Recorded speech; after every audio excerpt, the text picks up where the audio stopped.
up, MARCOBELLA family? So welcome to another episode of MARCOBELLA. I'm Marco. And I'm Bella, and together we're MARCOBELLA. So, today's Monday, guys. Monday the 15th of August, and we are celebrating early because on Wednesday the 17th of August 2022, for those of you who are watching in the future, we are going to be married for, I believe, 12 years. 12 years a slave. Yeah. Bit of a...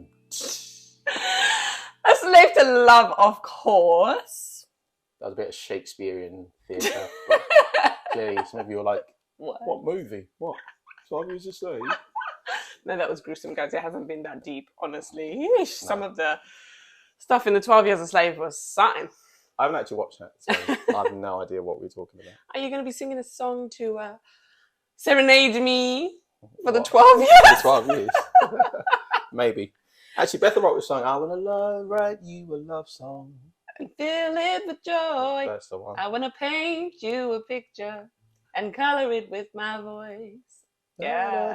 I was actually thinking about all the love songs you wrote me. Do you remember that one? Barefoot tango on the autumn leaves. Yeah, how did it go again? What is it? It's like raindrops seeping on the blue sky. Oh yeah, it's been a while. Goodness me. How did it even start?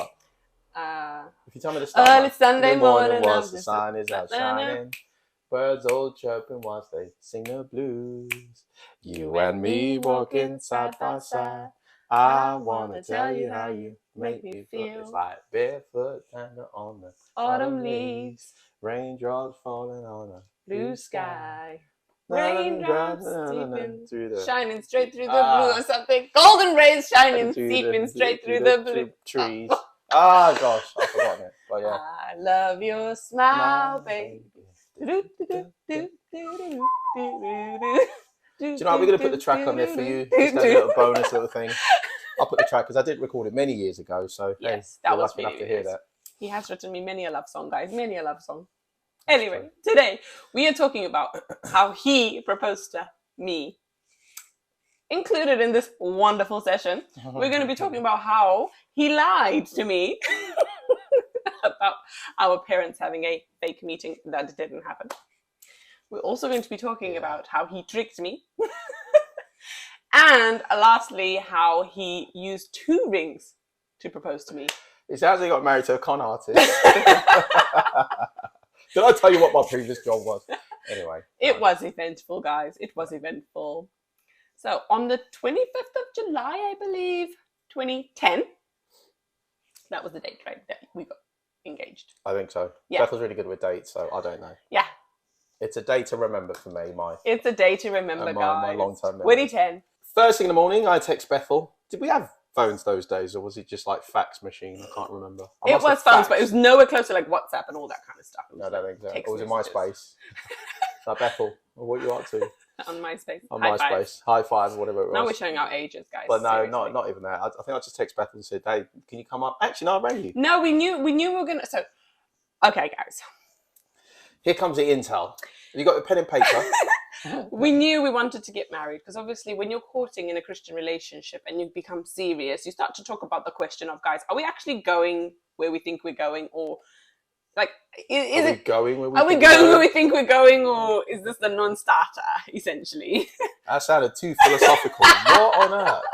Are we going where we think we're going? Like, are we going to get married? Socrates or are we just what are we doing with this relationship, guys? Are we just having a bit of fun and, it's not going anywhere? Or is it actually going towards marriage? So we've had many a conversation like that. And obviously we knew that, yes, it is going towards marriage. Obviously I was just waiting for him to poke. It sounds like she was convinced of me. She was happy. And I was convinced, yes, but I wasn't quite sure whether my dad was. If you've watched the video about how my dad was so shocked about us, then if you haven't, please watch it. Then you would know that it wasn't the easiest of starts to our relationship. I was going to say the video will fulfill your life. That's why she's saying, please watch it. Your life will be complete. No, it won't, but it'd be really interesting. Okay. We thought, is he ready yet for me to actually get married? Even though he gave the blessing, but then like the actual marriage, we're like, is he ready? Or is he going to push us back and say, no, guys, you need to court for a little bit longer? Anyway, Mark was like, I think Mark was just like fibbing the whole time. He made up this whole thing like, oh, I think we need to invite your parents over. We've got to have a and family talk meeting. to them and see where they're at and see if they're happy for us to progress in our courtship and then, get engaged and see where they're at with that. So I was thinking, makes sense, really, to be honest, because, just my dad actually just giving us his blessing to be together took a while. So we're like, yeah, might as well get the ball rolling. Yeah. So Mark said, okay, Saturday, come over to the house. We're going to have a family meeting. We'll eat some food, blah, blah, blah. And by the way, that lie took me a while to actually fabricate. Well, no, it probably came up with it in the moment. It was just like... And I think you told some of our family and friends that that's what you were planning to do. Oh, yeah, so it did take me a while to fabricate. Yeah, exactly. Yeah, so they were all in on it. I had no clue at all. I just thought we're just going for a family meeting and fine, whatever. We're going to talk about it.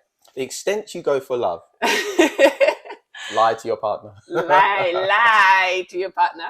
Anywho, on the day, I remember waking up and my Mark was like, oh, why don't you meet me earlier? We'll just go have breakfast or something. I was like, yeah, fine, why not? And then my mom was like, oh, you need to do your hair. I was like, Mom, why do I need to do my hair? It's fine the way it is. Mom's looking out for the girl. She's like, you're looking a bit rough, girl. Not really. But she was like, no, you're not looking the standard. Like, basically. You need to obviously, she knew that he was going to propose to me. She wanted me looking my best. So she's like... was going to go on the photographs. Exactly. So she's Imagine showing your kids, yeah, that's your mum. Mum? So she's like, no, you need to get your hair. I was like, oh, fine, whatever, cool. And then she was like, oh, are you really going to wear that? Don't you want to wear like something else? Like, thanks, Mum, for looking out. And I was like, okay, that's going deep now. So she was like, yeah, you should wear something nice, this is an important meeting, blah, blah, blah. I was like, okay, fine. Then... So didn't you twig at any point that, surely there must have been something going on? I did think you were probably going to likely pop the question depending on how the meeting went. Right. And I thought it was probably going to be at the house. I didn't think anything romantic was going to happen. So you can imagine before she left, she had a plan A and a plan B. Yeah. If it goes well, if it doesn't. I was like, if the meeting goes well, then okay, he's probably going to come up with his romantic suggestions. If it doesn't, then he's probably going to wait. So it was kind of like a little bit in my head. Right. Funny enough, I was reading a book about how this couple got engaged on that day. And I was like, oh my gosh, how romantic. How bizarre. It was so bizarre. And this was before K-dramas, by the way. So when I met you in Northampton, you took me to this little coffee shop place and we had breakfast. And I was like, that's sweet. Yeah, well, like those sort of quaint, I was going to say boutique, but that's not the word for it. Quaint, like little family cafes, if you like. Yeah, it was really cute. It was really cute. Then afterwards, he was like, oh, should we do some pottery? And I was like, oh. Oh, yeah. Okay. The romance level is now increasing. So I was like, okay, that's fine. Let's go do some pottery. Obviously, I come from an art background. So, anything to do with like creating something with your hands. I mean, all the way through our relationship, our courting, I used to make her all sorts of little trinkets and stuff that I used to bring to Bethel, like early hours in the morning. Yeah. So after breakfast, we went to the pottery place and then the lady was like, okay, so I think you had booked the whole space to ourselves because there was nobody else there. There was no one else there. I think I had. Spent a few quid, just doing it.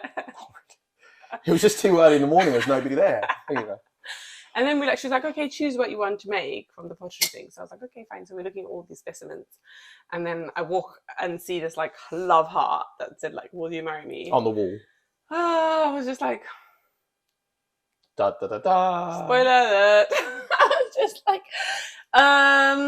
no, that's too corny. It was too corny. I was like, no, Mark, no, this can't be a So the moments in our relationship, so if you did anything corny, so you'd either be called Cornelius for the guy or Constance. I just used to make a joke so out I was of like, that would be too Cornelius of him. Like, no way. That cannot be the proposal. So I kind of... And by the way, if you call Cornelius, nothing wrong with that. Or Constance. Or Constance. No offense. It was just something that we did in our relationship. Anywho, so I just walked past and I was like, pretended I didn't see it because I was like, that cannot be the proposal. I'm ignoring that. But that would have been fine. I mean, imagine how... I mean, what have we got to these days where somebody's actually proposing, there's something on the wall that says, will you marry me? What, did you actually put that there? And I turned away and you were like, oh gosh, I've got to go to plan B now. It was meant to be a decoy, Oh to gosh. see it, and she's like, no ways, and that throws her off. I was like, no ways, I'm not saying yes to that. Anywho, pretended I didn't see that. And I was like, right, why don't we do the lamb? So we chose, that's where we got lammy from, by the way, guys. Lammy. And as you can see, Lammy says Marco and Bella. So we've had these nicknames from way before we even got married. Mm-hmm. And on Lammy, we decided to do like little things that made us happy. So butterflies, because we like butterflies. And then we also What is it about butterflies? Tell me, Mark. Ooh, what's that butterfly effect? Oh. And also butterflies, the way they just flap their wings and how they're born.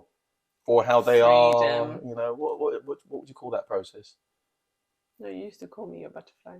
I did, but I'm just thinking about, you know, how they actually come out from the cocoon and the water's squeezed out and they're able to fly freely. Actually, I remember you calling me your butterfly. You haven't called me that. I've written a song about that, remember?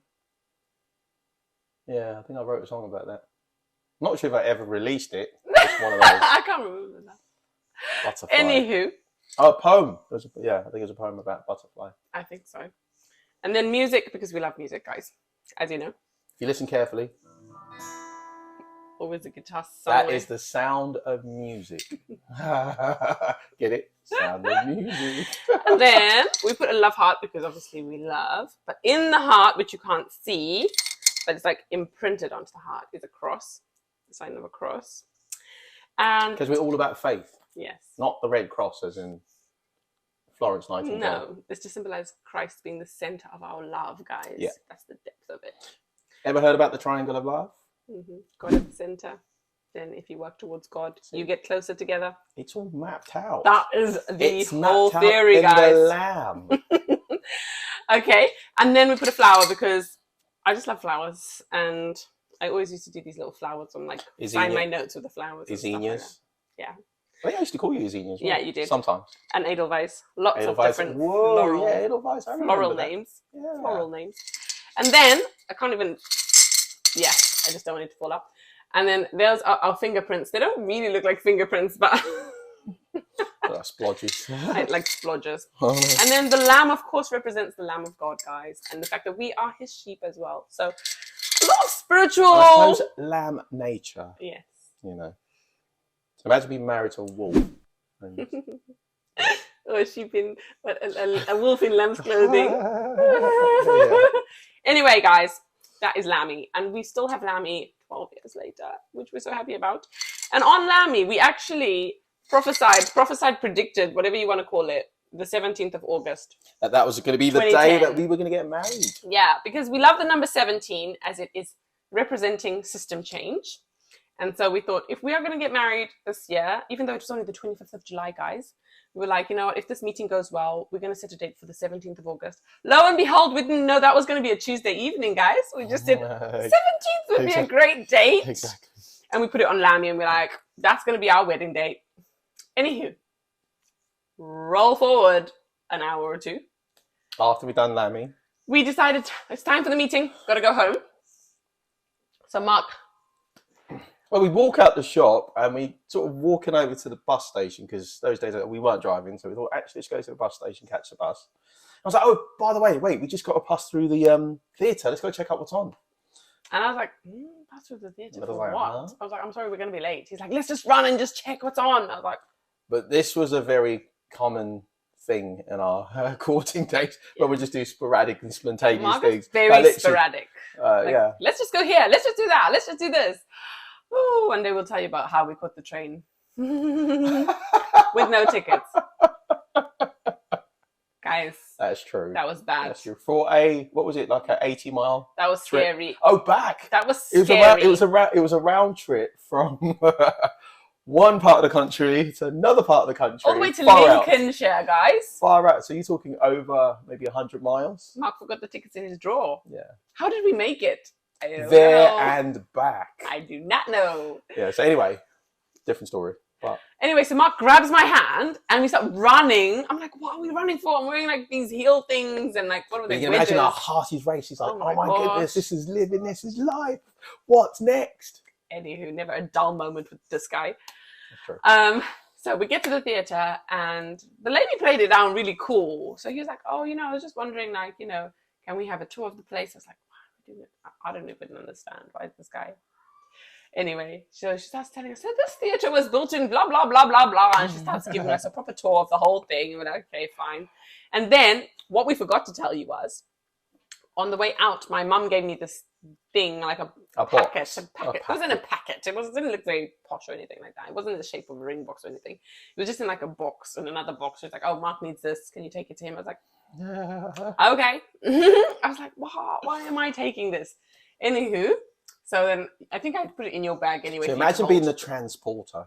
You're carrying something and you have no clue what it is. It was my own engagement ring. From one part to another part of the country without knowing what it is, and it's actually meant for you. Yeah. So my own engagement ring. So by that point, the lady left, and then we started running lines because I wrote this play about our story. And he's like, oh, why don't we start running lines? So this lady was awesome. You mean script lines? Yeah, script lines. Okay. So she set up the stage. She put up all the lights and everything like that. There was like a chair on the stage and a microphone. It looked all romantic and proper set up. So I went up there, started running lines, and then like started singing a song that I wrote for Mark. That I wanna write you love. The one that we just did at the beginning. Yeah, that one. Still live with joy. That one. And I was singing it. Wow, what a voice. Okay. I hear you.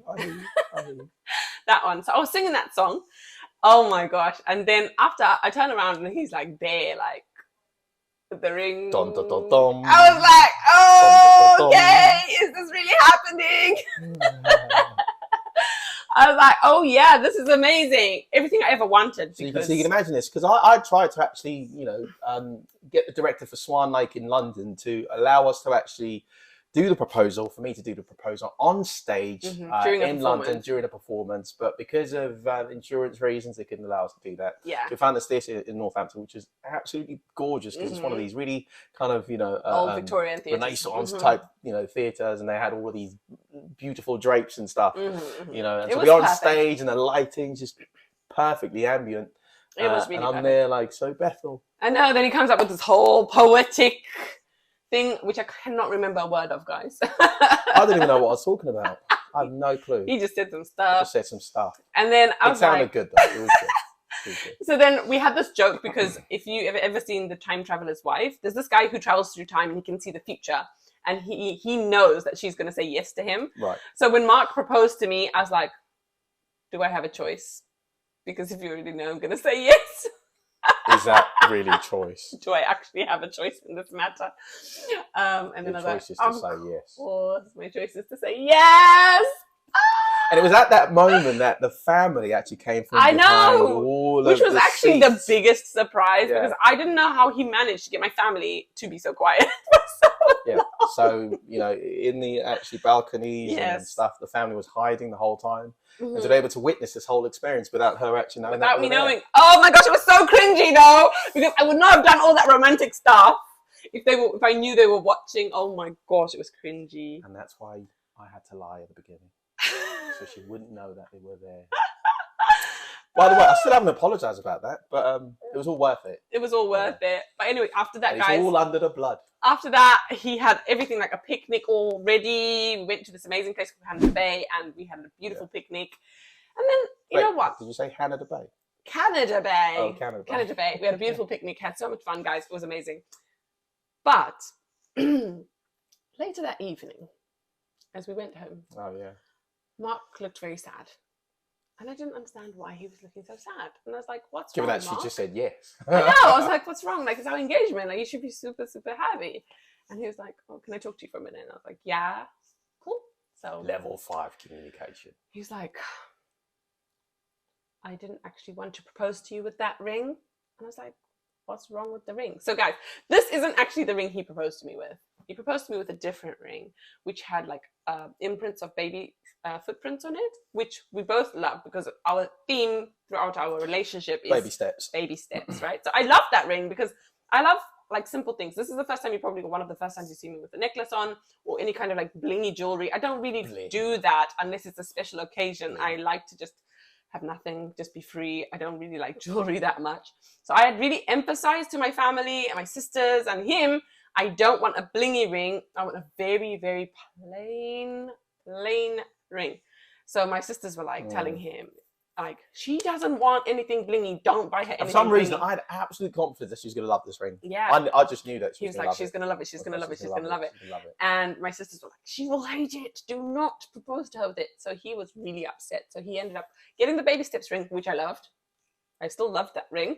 But he bought this one anyway. And then I was like, oh, where's the ring that you wanted to propose to me And that with? came all the way from Jersey. Yeah, it was a Jersey pearl ring. Jersey pearl ring. And he showed me it. The honest truth is I did think this is rather large. That was my first opinion. It's got a ginormous pearl on the top of it. This is really big. It is a pearl ring, which I did request. I did want a pearl. Because I love pearls. And then, but I didn't understand why like you'd go for something so big. And then, so my ring is actually a water lily with a pearl in the middle. And I absolutely love water lilies because of what Reverend Branham says about water lilies and how they start at the bottom of the pond and then they work their way through everything and they come up shining as a beautiful, radiant water lily. And if you know us, our company is also called Water Lily & Co. That's why we chose to call it that. So he... Logic to my madness. Exactly. Was so forward thinking, knowing that I love water lilies. He got me a ring that's a water lily. And voila, I absolutely adore the ring. Even though at first I was like, it's a bit blingy. But now I absolutely love it. You can't see it, but I've gone a bit red. Are you blushing? Yeah. I think it's a tan. You can't really see it on there. But, so he was like, well, you can think about it. If you don't like it, I'll return it. So I was like, okay. So I put it on. And I just like looking at it. I was like, then I was like, no, I really like it. And then the next day at church, I was like, check the bling, yo. You know, he's like, hallelujah. Hallelujah. Thank you, Jesus. I was like, God bless you, sister. And then everyone was like, oh my gosh. I'm like, I know. Anyway, guys, I hope you love that story about how we got engaged. And if you have done our challenges, we're going to be announcing the winner on our anniversary and giving away the giveaway. So thank you so much for watching, guys. Stay tuned. See you on the next one.